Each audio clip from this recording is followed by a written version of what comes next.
Okay, here are some time questions. A bus leaves Preston at 9:50 for Bolton. The journey takes 85 minutes. What time does the bus get to Bolton? So let's put P here, and we start at 9:50. It takes 85 minutes. So it's going to take 10 minutes to get to 10 o'clock. That's 10 of our 85 minutes. We've only got 75 left. Then it's going to take 60 minutes then to get to the next hour. 11 o'clock. We've got 10 and 6. We've used 70 over 85 minutes.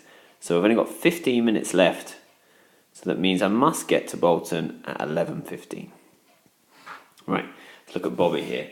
He has to be at the airport 40 minutes before his plane's due to take off. His flight is at 11:25. Okay, so we'll have takeoff here. And we're going to work backwards to the airport when he arrives. So this is 11:25. He had 40 minutes. So it will take 25 minutes of those minutes to get to 11.